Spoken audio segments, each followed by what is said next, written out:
GT Top News supported by Jai Gulab Dev Jewelers and logistic partner BBC Logistics. अमेरिकी federal reserve द्वारा policy में रियायत मिलने के संकेत के बाद सोने और चांदी के दामों में सुधार देखा गया। अगर हम स्पॉट गोल्ड की बात करें तो इसमें तेजी का माहौल दिखाई दिया और यह स्पॉट गोल्ड 46,150 प्रति 10 ग्राम के इर्द गिर्द कारोबार करता हुआ दिखाई दिया। अंतर्राष्ट्रीय बाजार में रुपए की तुलना में डॉलर मजबूत होने के कारण सोने के दाम में उछाल देखा जा रहा है, जबकि चांदी गुरुवार को एक सीमित दायरे में कारोबार करता हुआ दिखाई दिया।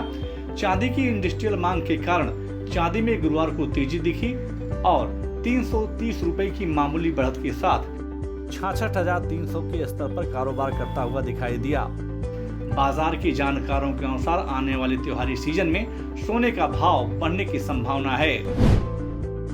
महाराष्ट्र राज्य में बढ़ते कोरोना मरीजों की संख्या को देखते हुए राज्य सरकार ने 6 अप्रैल से 30 अप्रैल 2021 तक लॉकडाउन लगा दिया है, जिसके कारण झवेरी बाजार के हजारों दुकानदार परेशान हो गए हैं। इस समस्या को सुलझाने के लिए झवेरी बाजार ज्वेलर्स एसोसिएशन के कुछ प्रतिनिधियों ने पूर्व मुख्यमंत्री देवेंद्र फडणवीस से गुहार लगाई है।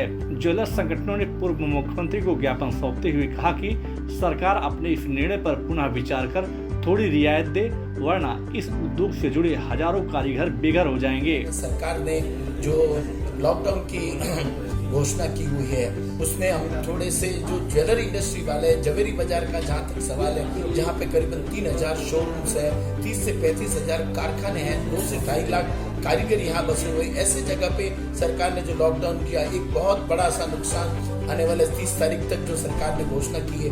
लॉकडाउन जो 10 महीने चला था, करीबन 65 से 60,000 करोड़ रुपए का नुकसान ऑलरेडी यहाँ के ज्वेलर्स लोगों ने भुगता था। लेकिन उसके साथ महत्वपूर्ण चीज जो हमारे कारीगर भाई जो रोज कमाते रोज खाते, सुबह से शाम काम करते हैं और रात को जाकर वापस हमारे पैसों से जो लेते हैं मजूरी जो उनकी है, तो उससे खाना बना के रहते हैं, उनके लिए एक बहुत विकट समस्या आ चुकी है। हम कोशिश कर रहे हैं, कल भी हमने देवेंद्र फडणवीस से मीटिंग की थी।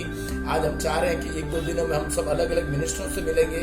हम चाहते हैं टोपे सर है, हमारे जो सीएम है, उनसे भी हमने भी कोशिश कर रहे हैं मिलने की और इस तरह की इसका एक सॉल्यूशन लावे। हमने कई प्रपोजल भी रखे, जैसे ऑल्टरनेट डे रखा जाए, जैसे एक टाइम रखा जाए सुबह से शाम तक का, और इस तरह से किसी तरह से हम उसमें से निकलना चाहते हैं। अगर सरकार ने 30 दिन अगर ये बंद कर दिया तो करीबन 6,000 करोड़ रुपए का ऑलरेडी नुकसान हो जाएगा, और अगर वापस ये दौर अगर शुरू हो गया तो बहुत ही बड़ा मुश्किल काम हो जाएगा।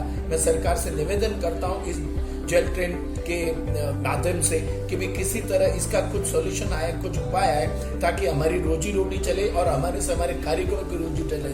बस यही एक खास निवेदन मैं इस जेल ट्रेन के मार्फत करना चाहता हूँ। चेन्नई ज्वेलर्स एसोसिएशन ने हॉलमार्किंग की समय सीमा बढ़ाए जाने को लेकर केंद्र सरकार को एक पत्र लिखा था, जिसमें मांग की गई थी कि कोरोना को देखते हुए इसकी समय सीमा को 1 जून 2021 से बढ़ाकर 1 जुलाई 2021 कर दिया जाए। लेकिन केंद्र सरकार के उपभोक्ता विभाग के सचिव लीना नंदन ने साफ साफ कह दिया है कि अब हॉलमार्किंग की समय सीमा नहीं बढ़ाई जा सकती और अगर कोई ज्वेलर्स 1 जून के बाद बिना हॉलमार्किंग के आभूषण बेचता है तो उसके ऊपर कानूनी कार्रवाई की जाएगी। कोरोना के दूसरे लहर के चलते भारत और हांगकांग के बीच आवाजाही पर कड़ाई किए जाने के बाद हांगकांग में होने वाले ज्वेलर्स फेयर को स्थगित कर दिया गया है। हांगकांग ट्रेड डेवलपमेंट काउंसिल की एक रिपोर्ट के मुताबिक विश्व में फैले कोविड-19 के कारण यह फेयर कुछ समय के लिए स्थगित किया गया है और जैसे ही सब कुछ सामान्य होगा दोबारा इस पर निर्णय लिया जाएगा। विश्व में छाई कोरोना की दूसरी लहर के कारण कई देशों की मुद्रा में लगातार गिरावट देखने को मिल रही है।